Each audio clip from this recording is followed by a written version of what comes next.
This is considered to be the mother of all archives. It spans for over 600 years. The notary was that person in society to whom everybody went to. From the slave, to the farmer, to the nobleman, to the bishop, to the grand master, you name it, they're all here. We hear of great events, but who were the people? The archives are voices shouting at me, telling me, open me up. I have a story to tell.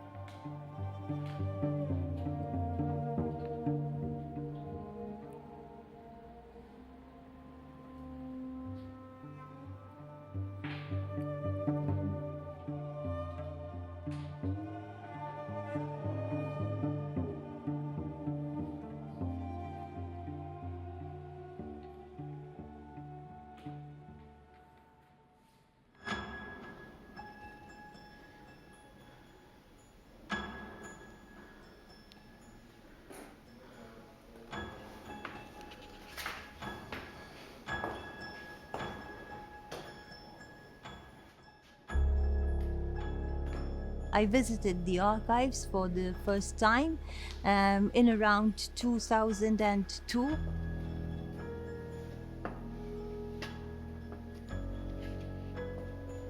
And nothing, it was a cultural shock.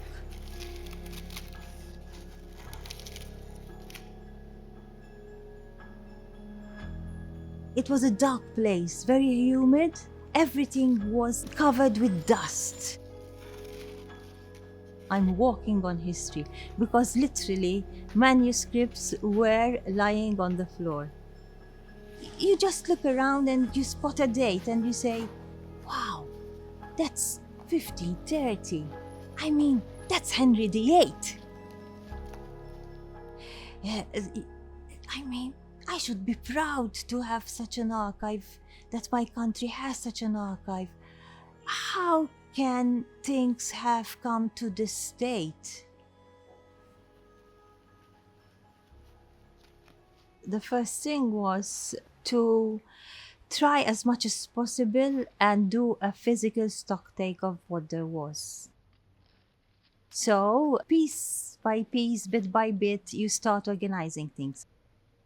And I knew I needed professional help. It was very overwhelming at the beginning.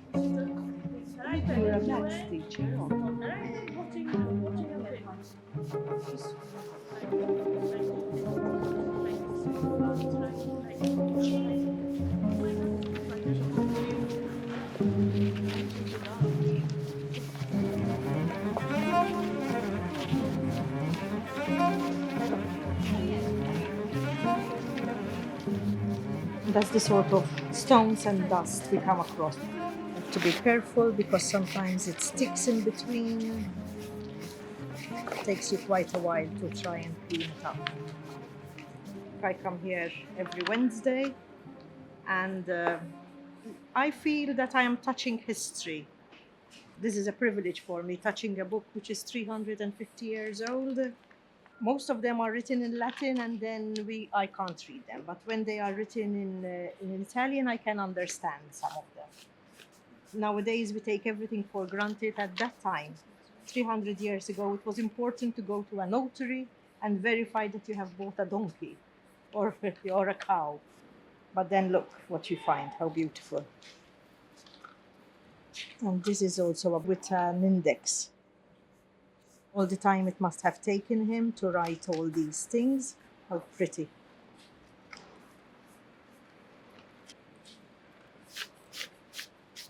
Even just from the names, you can make an insight of all the surnames we had in Malta 300 years ago. Most probably described, he was relieved. Ah, finished. I think he was practicing his letters over here. Right? And the date, Miriam? The date is, in fact, that is what is amazing me, because the date is 1605, right? And yeah, look how clear that is, right? Because that dates back to more than 400 years ago, and it's still so clear. The most interesting thing that it dates to such a long time ago. It's unbelievable, in fact, unbelievable. Once I found a really perfect drawing of a Turk with his mustache and his turban. Now, this man was trying to sell this Turk.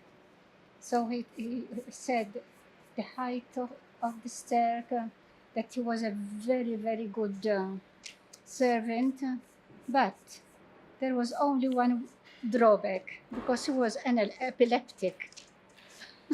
So it was very difficult for him to sell this slave, right? This drawing I came across while I was cleaning the volumes. It dates back to 1626. And it was sort of like a logbook of one of the corsair ships. That's the sun, that is the moon, and that is sort of like the direction from when the wind was blowing. It says there, vento. Well, mostly family, you know, family and how was your week, and we can talk about our men and our family, and we always advise the young ones sort of to be independent and hardworking and get your own money. You don't need a man.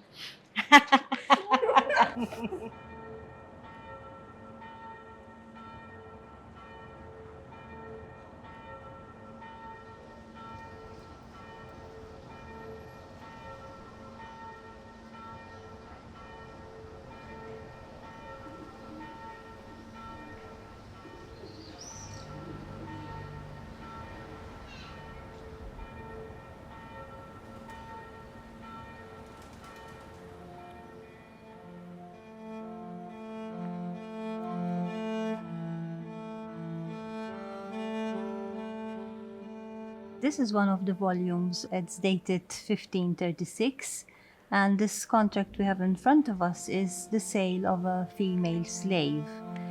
The slave was being sold by a priest.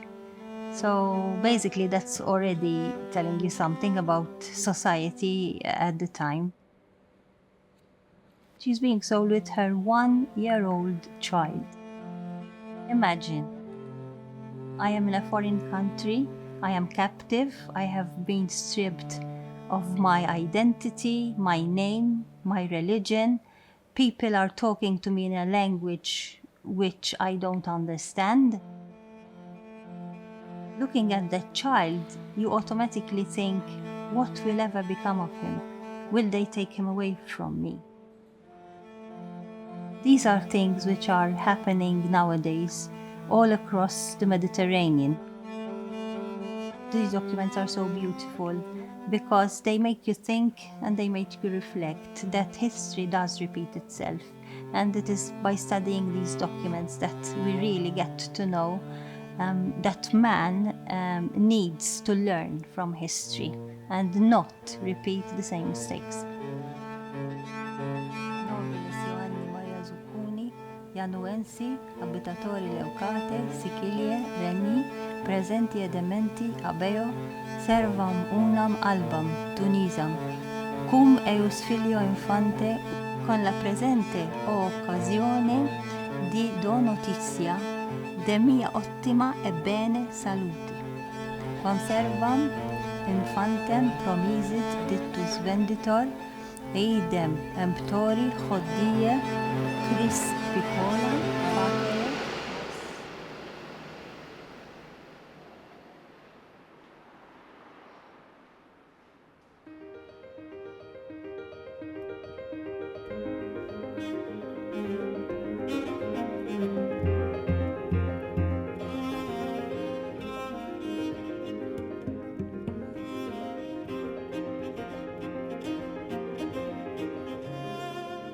Joan had done quite a lot before I came because they were in a bad state. I mean, most of them were on the floor. And the first thing was, oh my God, all these manuscripts, what could there be in there?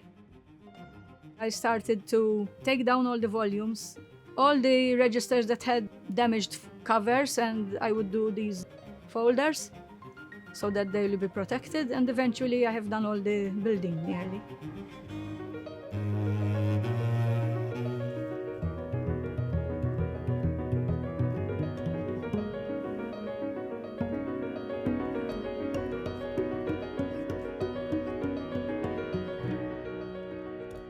I was a teacher for 25 years.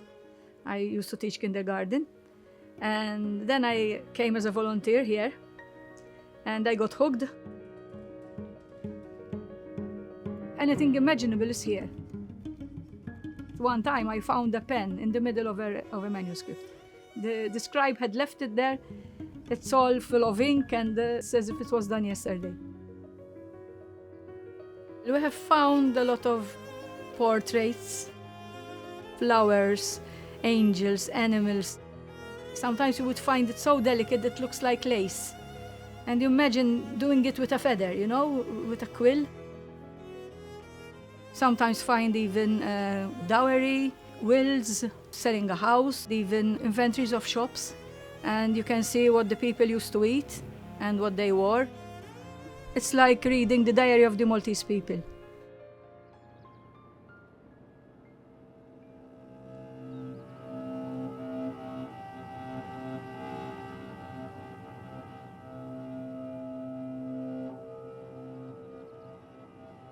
In May 1565, the Ottoman Empire tried to conquer Malta. All the people and the knights, they were enclosed in the city so that they won't be attacked from outside.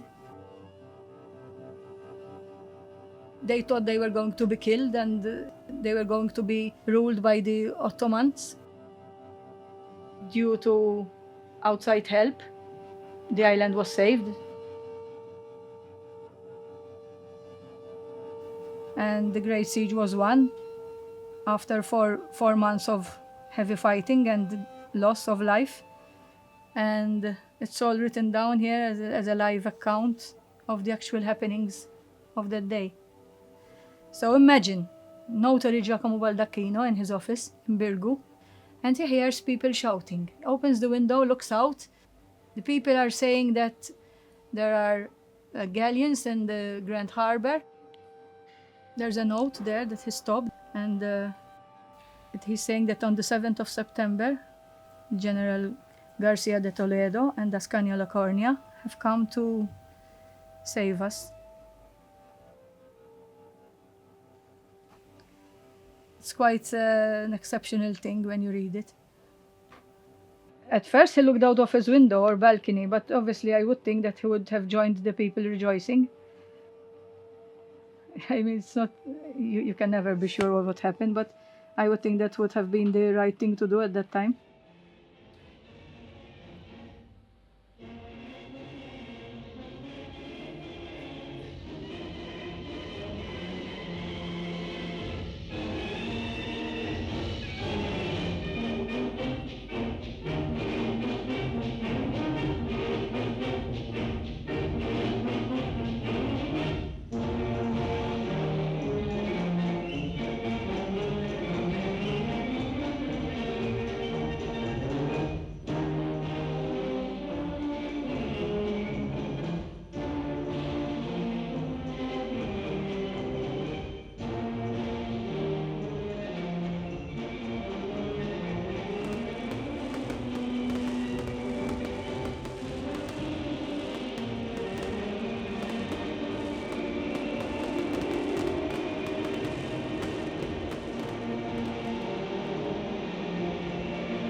I had natural interest in material history, the way books were made, the way paper was made, fascinating to me.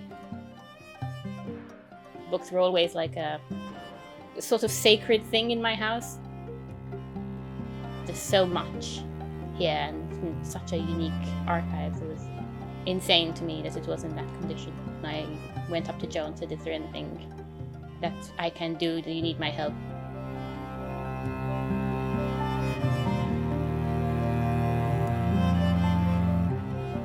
The restoration is to make things stable and accessible.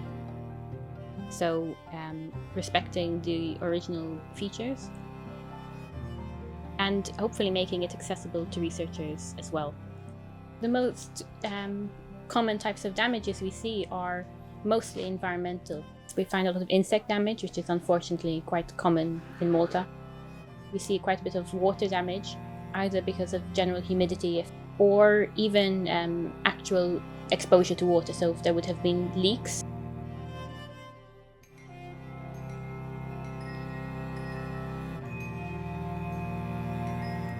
A common type of repair that we have to do are called infills, like fill in the entire loss with an equivalent thickness to the original paper, so that you get a smooth surface and you don't get that weak point. This can be traced out in many ways, either with a water pen or scoring the paper. You want fibers along the edges, so you get the fibers overlapping the original, which creates a very strong attachment. That requires quite a bit of patience because you want it to overlap minimum amount possible,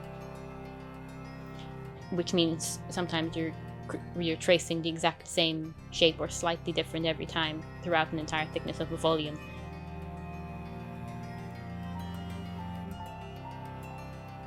One of the first things my colleague and I did was a damage survey of the archive to see what condition the entire collection was in.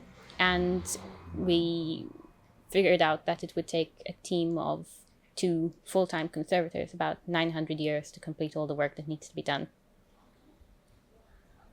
In the beginning, when we found out, it was very like, what are we even doing here? But the reality is, if you don't start, it doesn't go anywhere.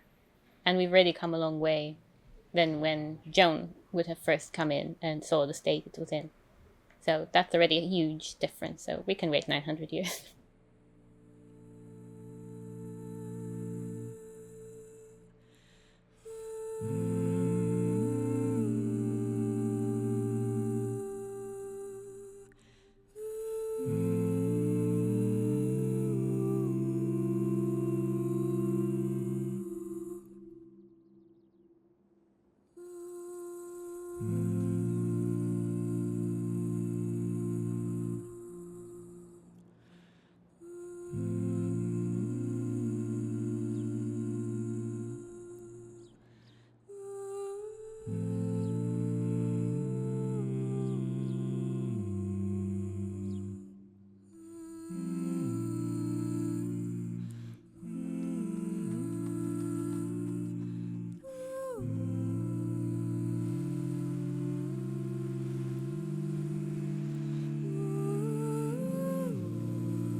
So the first time I came to work here in Valletta, and I was taking pictures of all the beautiful balconies and the beautiful doorways and doorknobs. And every day I would walk in a different street to photograph all these things. I can sort of picture the ladies walking about with their fine clothes and the gentlemen riding a horse or a carriage, you know, going around the streets. All these years of walking around Valletta, you get the feeling of who walked here, you know.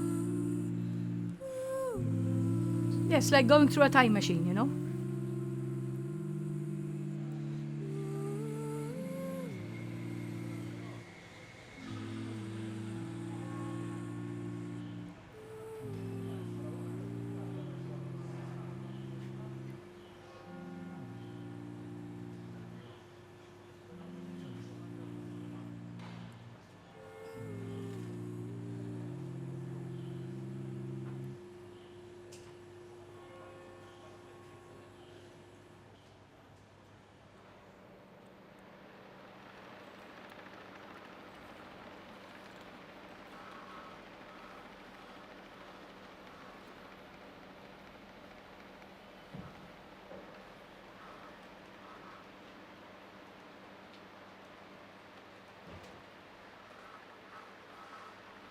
While going through all these pages, year after year, with all the details, the protests, the contracts, the rents, there on each page.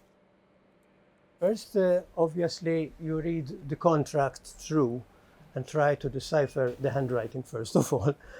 Sometimes it's quite easy, but others it depends, because they were written by different people. Then after that, you put all the various details on a template, on a paper template. For example, the description of the contract, the name of the notary, number of pages, date, and eventually at the end of the volume, it's uploaded onto Google Drive. Some of the volumes are really huge. I mean, for example, the one I'm doing at the moment contains, it's only a part of the volume, it contains over 2,000 pages. It takes quite an effort.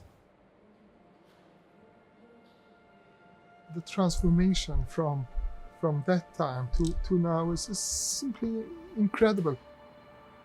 Everything is properly filed. The very fact that you walk in here and there are archivists, there are researchers, there are conservators, there are volunteers. The major transformation is that this place, it has a heart and it actually encourages you to research. In art history, we don't simply study the artists, but we study the patrons. We study the social context. We study the mechanics. We study where artists live, their interests. We get to know who their friends are. It's all about asking questions. And this archives gives you so many answers and so many unexpected answers. We have information about the Grand Masters. However, we also have the stories of the simple man. And he's still sailing at the age of 82, still fighting sword in hand, because he has no money to give to his family. And this one over here, for example, of Giorgio Mitrovic, is arming a ship here against the enemies of our most holy Catholic faith. And this is in the 1790s. The Knights of St. John leave the island in 1798, and the French come along with Republican ideals. The son of this corsair simply changes the name of his ship and calls it L'Égalité. He decides to raise the French flag, goes out and to attack British ships. The French, they were kicked out. That did not deter him from returning to the sea. He just went to the British, decided to name his ship George III, fly the British flag, and sail out in the name of Great Britain. So what we have here is a contract. So what they're doing is that they're commissioning a set of paintings, Erecta Ecclesia Maior Conventualis Sancti Johannes, in the major church, in the main church of St. John the Baptist in Valletta. Well, the most important thing is that we have the date for the work and we have the cost for the work. And that's 500 scudi, which for Stefano Rardi was an incredible amount. So you have these little stories that give color to our history. Suddenly you feel so close to them, and then you realize you're separated by 200 years of history.